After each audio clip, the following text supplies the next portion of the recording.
Capítulo 20. Pita! Grito. Eu sacudo com mais força. Chego até a bater na cara dele. Mas é inútil. Seu coração parou. Estou batendo no vazio.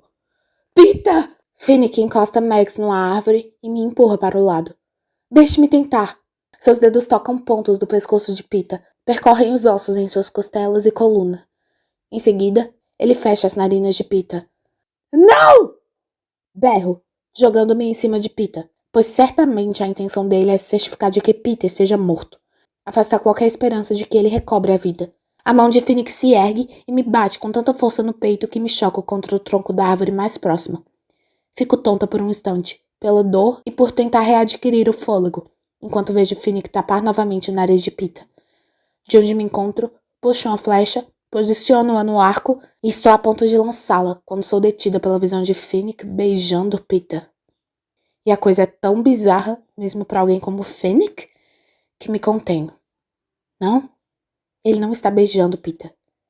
Ele manteve o nariz de Pita fechado, mas a boca bem aberta, e está soprando ar em seus pulmões. Posso realmente ver o peito de Pita subindo e descendo. Então, Finnick puxa o zíper da parte de cima do macacão de Pita e começa a pressionar com as mãos o ponto sobre seu coração. Agora que me recuperei do choque, compreendo o que ele está tentando fazer. É raríssimo, mas já vi minha mãe tentando fazer algo similar. De uma forma ou de outra, se o seu coração para de bater no distrito 12, é muito pouco provável que sua família consiga levar você até a minha mãe em tempo hábil. Portanto, os pacientes mais comuns dela são vítimas de queimaduras, ferimentos ou enfermidades. Ou de inanição, evidentemente.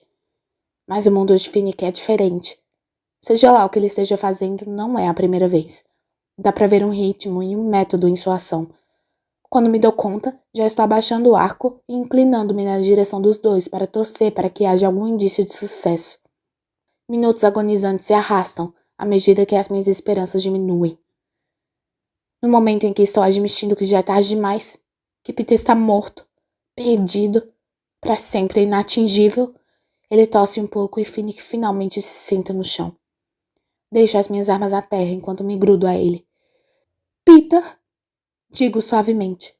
Afasto os fios louros e molhados de sua testa e percebo a pulsação retumbando em contato com os meus dedos, encostados em seu pescoço. Os cílios se abrem e seus olhos se encontram os meus. Cuidado, diz ele fracamente. Tem um campo de força lá na frente. Eu rio, mas há lágrimas escorrendo pelo meu rosto. Deve ser bem mais forte do que aquele no terraço do centro de treinamento, diz ele. Mas estou bem. Só um pouco abalado.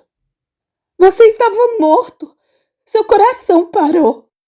Disparo, antes de avaliar se isso era realmente uma boa ideia. Ponho a mão na boca porque estou começando a me tirar aqueles horrorosos ruídos de quem está engasgando. O que ocorre sempre que estou soluçando. Bom, parece que agora está tudo bem, diz ele. Está tudo bem, Katniss. Balanço a cabeça em concordância, mas os sons que escapam da minha boca não param. Katniss? Agora Peter está preocupado comigo, o que aumenta ainda mais a insanidade de tudo isso. Está tudo bem, são só os hormônios dela, diz Finnick, por causa do bebê. Olho para ele, sentado em cima dos joelhos, mas ainda arquejando pouco por conta da escalada, do calor e do esforço de trazer Peter de volta da morte. Não, é que... Eu me afasto, mas sou interrompida por uma rodada de soluços ainda mais histérica, que parece apenas confirmar o que Finnick dissera a respeito do bebê. Ele olha para mim e eu o encaro com fúria em meio às lágrimas. É uma idiotice, eu sei, o fato de os esforços dele me deixarem tão irritada. Tudo o que eu queria era manter Peter vivo. E não fui capaz, mas Finnick sim. E eu devia estar apenas agradecida. E estou, mas também me sinto furiosa, porque isso significa que jamais deixarei de ter uma dívida com Finnick Odair. Jamais. Então como é que eu vou conseguir matá-lo enquanto dorme? Espero ver uma expressão sarcástica e convencida em seu rosto, mas o olhar dele parece estranhamente enigmático. Finnick olha para mim e em seguida para Pita, como se estivesse tentando entender alguma coisa. E então sacode ligeiramente a cabeça, livrando-se da ideia. Como é que você está? Pergunta ele a Pita. Acha que consegue seguir caminho? Não, ele precisa descansar. Digo, Meu nariz está escorrendo loucamente e não disponho nem de um pedaço de pano rasgado para usar como lenço. Max arranca um pouco de musgo de uma árvore e me dá. Estou tão péssima que nem questiono a iniciativa. Assoo o nariz, fazendo barulho, e enxugo as lágrimas de meu rosto. O musgo funciona bem, absorvente e surpreendentemente suave. Noto um brilho dourado no peito de Pita. Eu me aproximo e retiro o disco que está pendurado numa corrente em volta de seu pescoço. Meu tordo foi gravado nele. Esse é seu símbolo? Pergunto. É sim. Você se importa de usar o seu tordo? Queria que a gente combinasse, diz ele. É claro que eu não me importo. Falso um sorriso.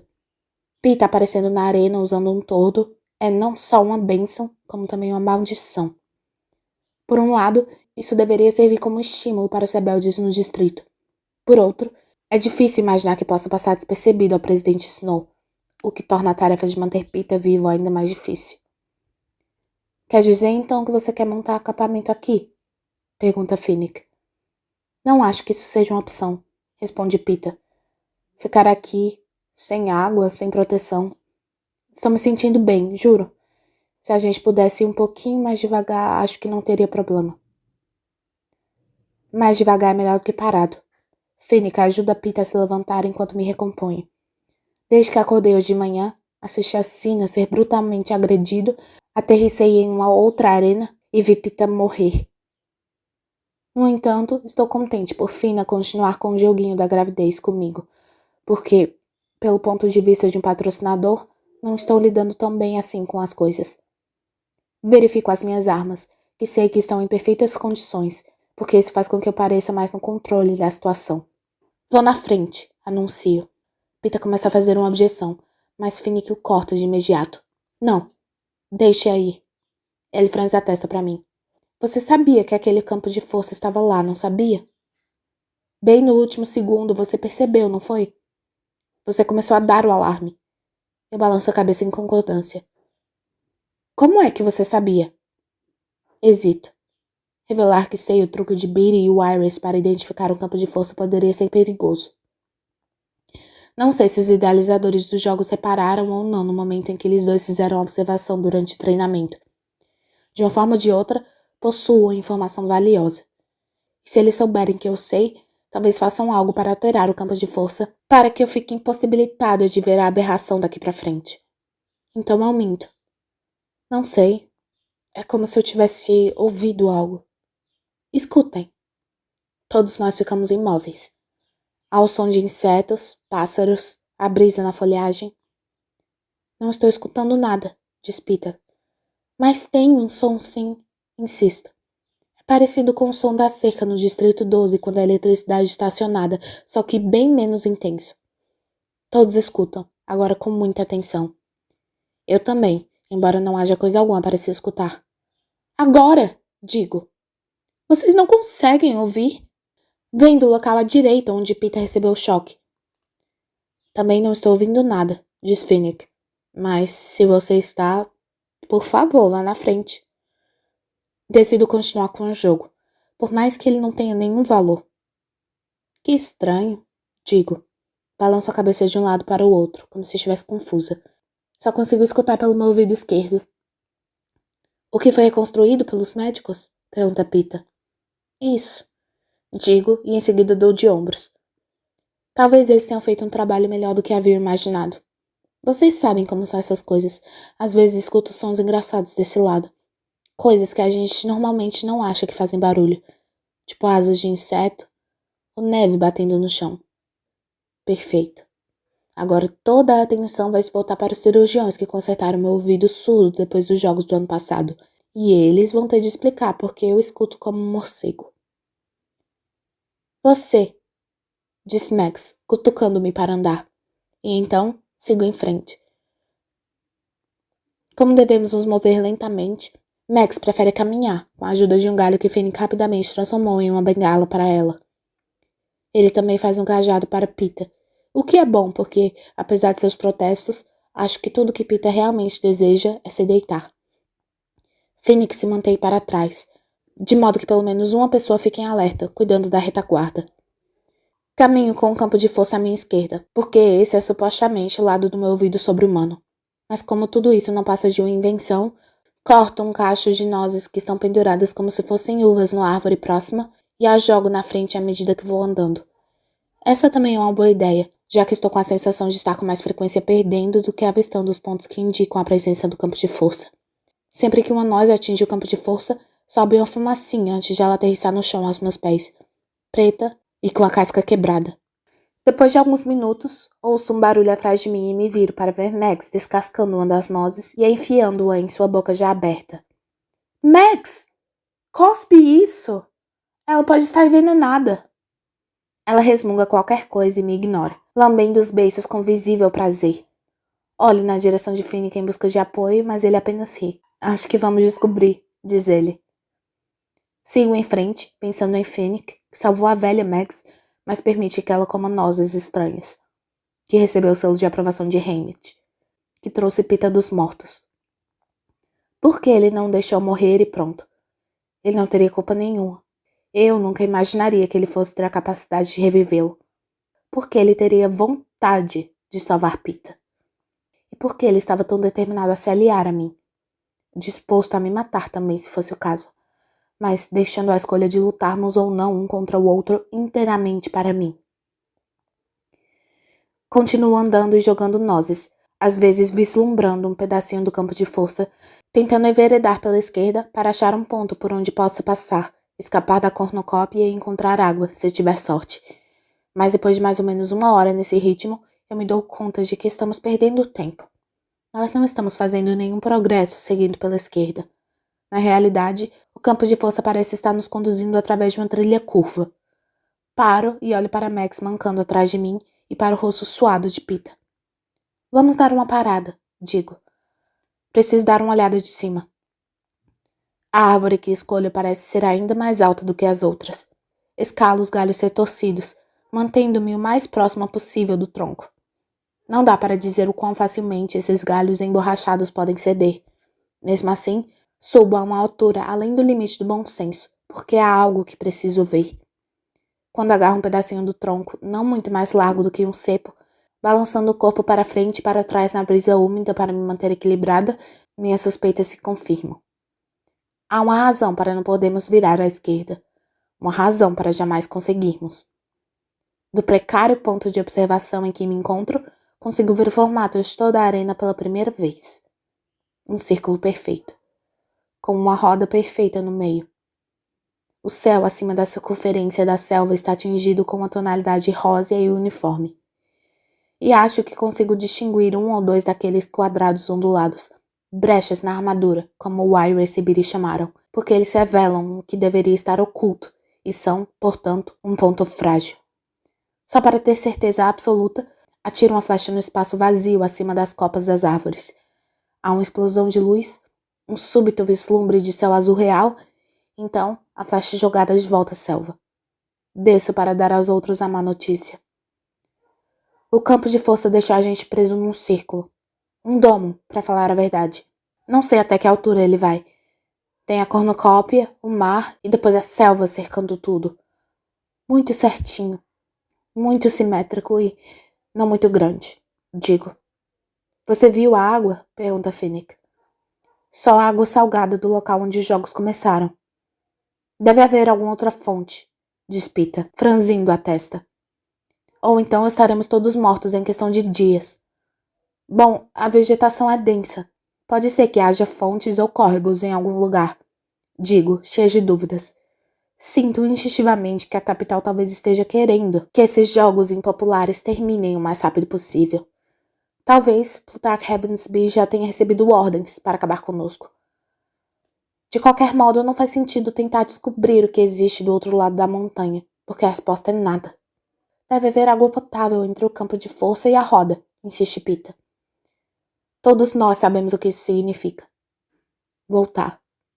Voltar para os carreiristas e para o banho de sangue, com Max mal conseguindo andar e Pita fraco demais para lutar. Decidimos descer a encosta algumas centenas de metros e continuar contornando o círculo, para ver se há alguma água naquele nível. Permaneço na dianteira, ocasionalmente jogando uma noz à minha esquerda, Mas agora estamos bem fora do alcance do campo de força. O sol bate inclemente sobre nossas cabeças, transformando o ar em vapor, pregando peças nos nossos olhos. Lá pelo meio da tarde, está claro que Peeta e Max não têm como continuar. Finnick escolhe um local mais ou menos 10 metros abaixo do campo de força para montarmos acampamento, dizendo que podemos usá-lo como uma arma contra nossos inimigos caso nos ataquem.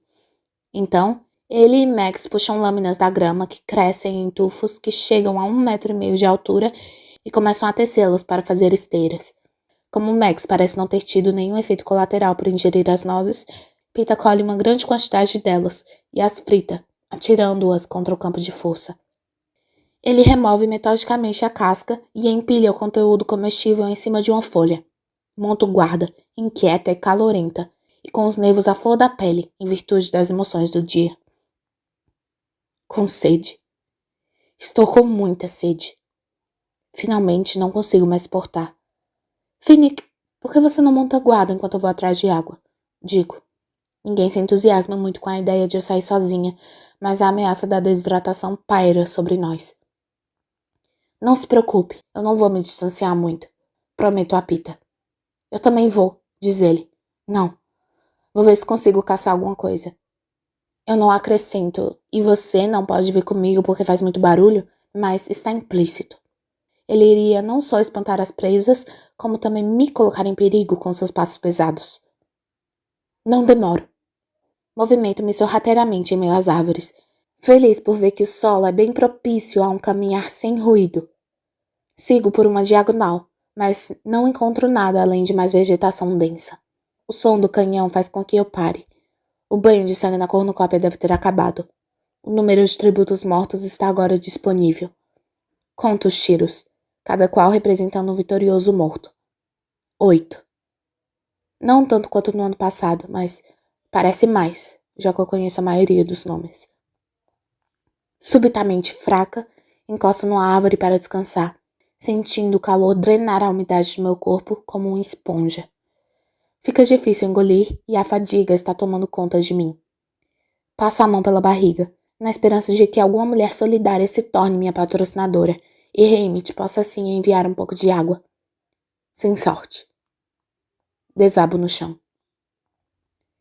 Em minha imobilidade, começo a notar os animais. Estranhos pássaros com uma plumagem brilhante, lagartixas de árvore com línguas azuis e alguma coisa que parece um cruzamento de ratazana com gambá, grudada aos galhos próximos ao tronco. Atiro em um desses últimos, que cai da árvore, para olhar mais detidamente. É uma criatura feia de doer. Um grande roedor com uma pelagem cinza e cheia de pontinhos pretos, além de 2 caninos cruéis, projetando-se do lábio inferior. Enquanto tiro sua pele e suas entranhas, reparo em outra coisa. Seu focinho está molhado, como o de um animal que acabou de beber água de um riacho. Empolgada, começo pela árvore onde ele estava e sigo lentamente numa espiral. A fonte de água da criatura não pode estar muito distante. Nada. Não encontro nada. Nenhuma única gota de água. Por fim, sabendo que Peeta ficaria preocupado, volto para o acampamento, ainda com mais calor e mais frustrada do que nunca. Assim que chego, vejo que os outros fizeram uma transformação no local. Max e Finnick criaram uma espécie de tenda a partir das esteiras feitas de grama, aberta de um lado, mas com 3 paredes, piso e telhado. Max também fez diversas tigelas, que Peeta encheu de nozes torradas. Seus ossos se voltam para mim, esperançosos, mas balanço a cabeça. Não, nada de água, mas deve ter em algum lugar por lá. Ele sabia onde. Digo, estendendo o roedor para que todos pudessem ver. Ele tinha acabado de beber água quando foi flechado por mim, mas não consegui achar a fonte. Eu juro, percorri todo o terreno num raio de 30 metros. A gente pode comê-lo? Pergunta Peeta. Não tenho certeza, mas a carne não parece muito diferente da carne de esquilo. Ele tem que ser cozido. Hesito, enquanto penso em tentar acender uma fogueira ali, sem nenhum auxílio. Mesmo que conseguisse, tem a questão da fumaça. Estamos tão juntos nessa arena que não há chance de escondê-la. Peter tem outra ideia.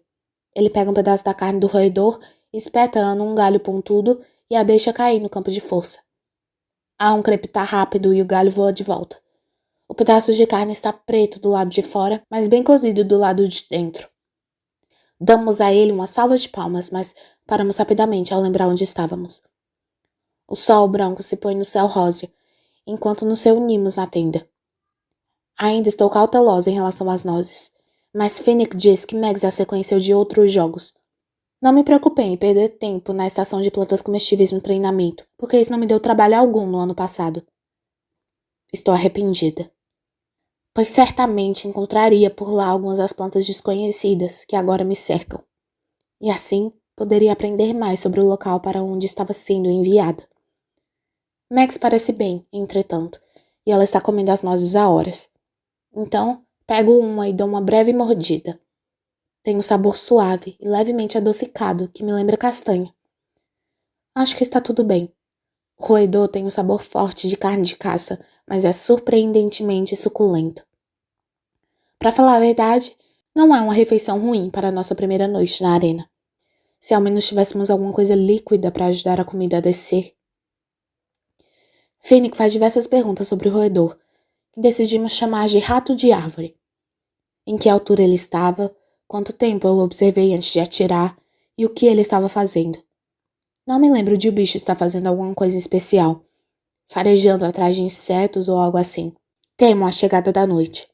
Pelo menos a grama bem tecida oferece alguma proteção contra quaisquer intrusos que possam vir rastejando furtivamente pelo solo da selva com o passar do tempo. Mas pouco antes de o sol deslizar abaixo do horizonte, uma pálida lua aparece no céu, tornando as coisas ao redor razoavelmente visíveis. Nossa conversa sofre uma interrupção, porque sabemos o que virá. Ficamos enfileirados na entrada da tenda e Peter segura minha mão. O céu fica bem claro quando a insígnia da capital aparece, como se estivesse flutuando em pleno espaço. Enquanto escuto os acordes do hino, penso. Vai ser mais difícil para Finnick e para Max. Mas acontece que para mim também é bastante difícil ver os rostos dos 8 tributos mortos projetados no céu. O homem do Distrito 5, que Finnick matou com seu tridente, é o primeiro a aparecer. Isso significa que todos os tributos do 1 ao 4 estão vivos. Os 4 carreiristas, Beatty e Wires, e é claro, Mags e Finnick. O homem do Distrito 5 é seguido pelo morfináceo do 6, Cecília e Wolf do 8, os 2 do 9, a mulher do 10 e Cedar do 11. A insígnia da capital retorna com uma última melodia e em seguida o céu fica escuro, com exceção da lua. Ninguém fala. Não posso fingir que conhecia bem qualquer um deles, mas estou pensando naquelas 3 crianças agarradas a Cecília quando ela foi levada. A delicadeza de Cedar comigo em nossa reunião. Até mesmo a imagem do morfináceo de olhos vítreos pintando flores amarelas em meu rosto me dá uma dor no coração. Todos mortos. Todos já no passado. Não sei quanto tempo teríamos ficado sentados aqui se não fosse pela chegada do paraquedas prateado que desce em meio à vegetação para aterrissar diante de nós. Ninguém vai pegá-lo. De quem vocês acham que é? Finalmente digo. Não dá para dizer, diz Finnick. Por que não deixamos que Peter fique com ele, já que ele morreu hoje? Peter desata a corda e aplaina o círculo de seda. No paraquedas, encontra-se um pequeno objeto de metal que não sei o que é. Que é isso? Pergunto. Ninguém sabe. Nós o passamos de mão em mão, cada um examinando o objeto. É um tubo oco de metal, ligeiramente afunilado em uma das extremidades. Na outra extremidade, um pequeno bocal curva-se para baixo. É vagamente familiar. A parte de uma bicicleta que poderia ter se soltado. Uma haste da cortina. Na verdade, poderia ser qualquer coisa. Peter sopra em uma das extremidades para ver se faz algum barulho. Não faz. Finnick enfia seu dedo mindinho, tentando ver se há alguma arma. Inútil. Você consegue pescar com isso, Mags? Pergunto. Mags, que consegue pescar com praticamente tudo, balança a cabeça em negativa e resmunga. Pego o objeto e o deslizo para frente e para trás na palma da mão. Como somos aliados, Haymitch deve estar trabalhando com os mesmos mentores do Distrito 4. A escolha dessa dádiva tem mão dele. Isso significa que é algo valioso. Pode, inclusive, salvar vidas.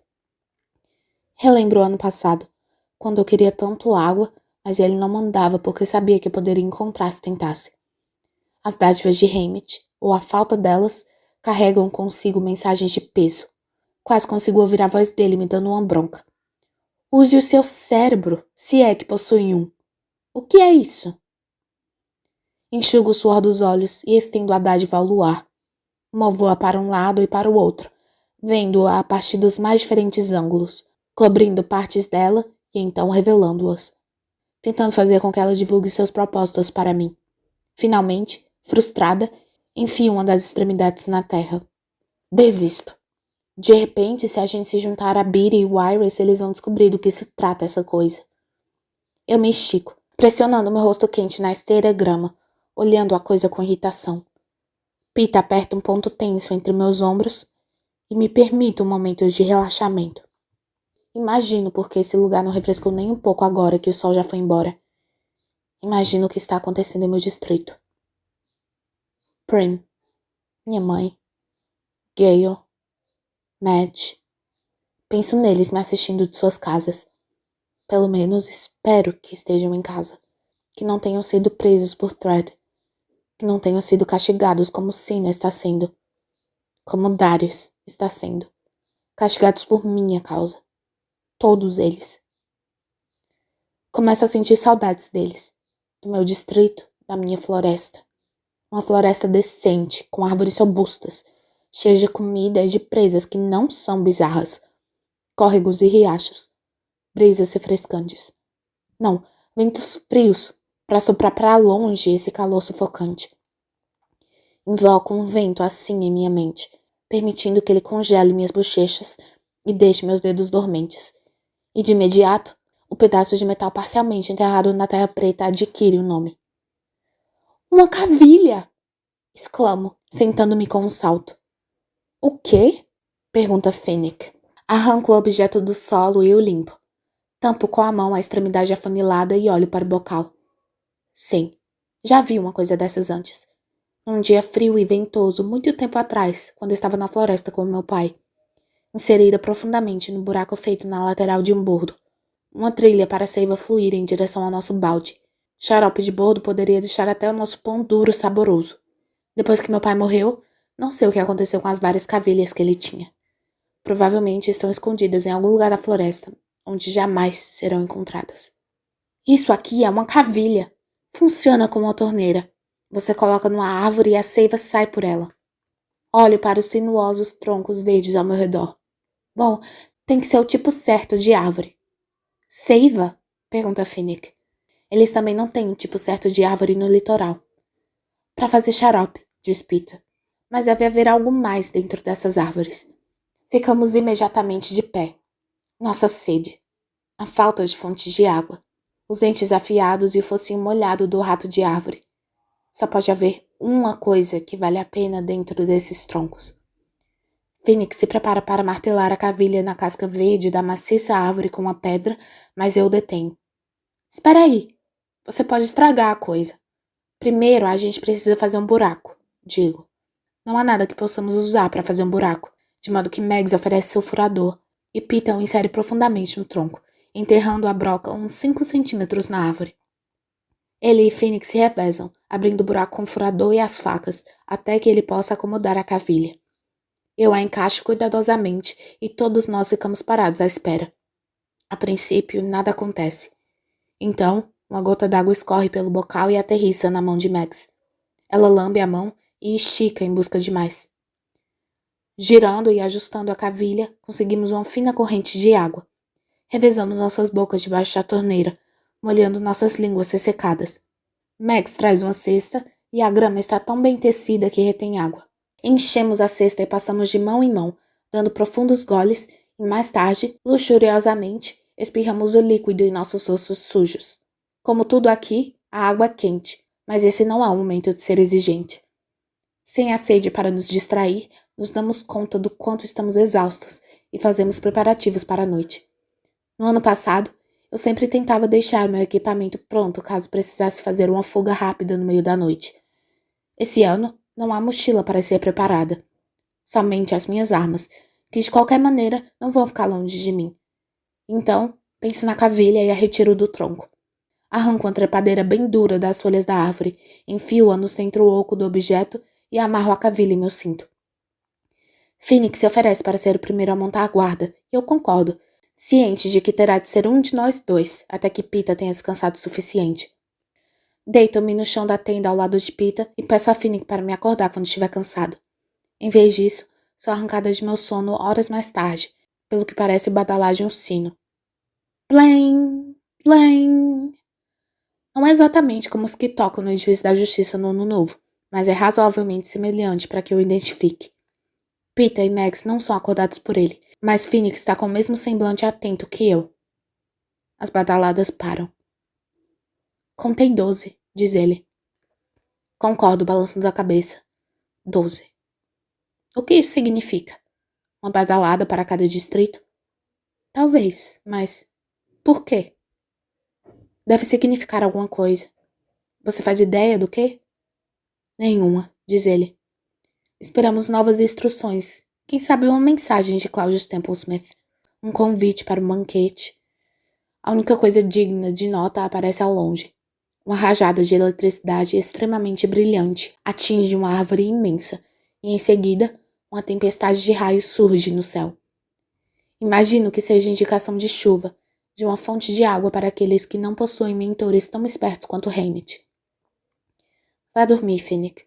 Já está mesmo na minha vez de ficar de vigia, digo. Phoenix hesita, mas ninguém pode ficar acordado para sempre. Ele se coloca na entrada da tenda, uma das mãos agarrada ao tridente, e aos poucos cai num sono irrequieto. Sento-me com a flecha engatada no arco, observando a selva, que está fantasmagoricamente pálida e verde ao luar. Depois de mais ou menos 1 hora, os raios param. Mas ouço a chuva chegando, batendo nas folhas a algumas centenas de metros além. Fico esperando que ela nos alcance, mas isso nunca acontece.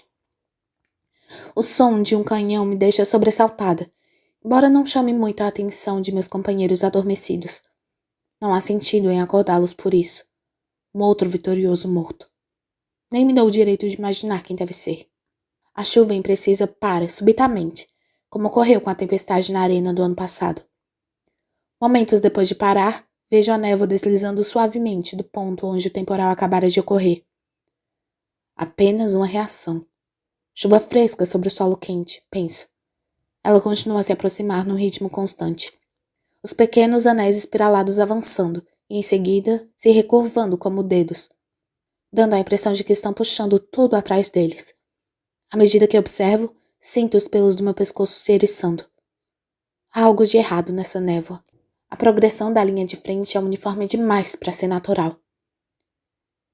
E se não for natural? Um odor doce e enjoativo começa a invadir minhas narinas e vou até os outros, gritando para que acordem. Nos poucos segundos necessários para despertá-los, começo a sentir as queimaduras.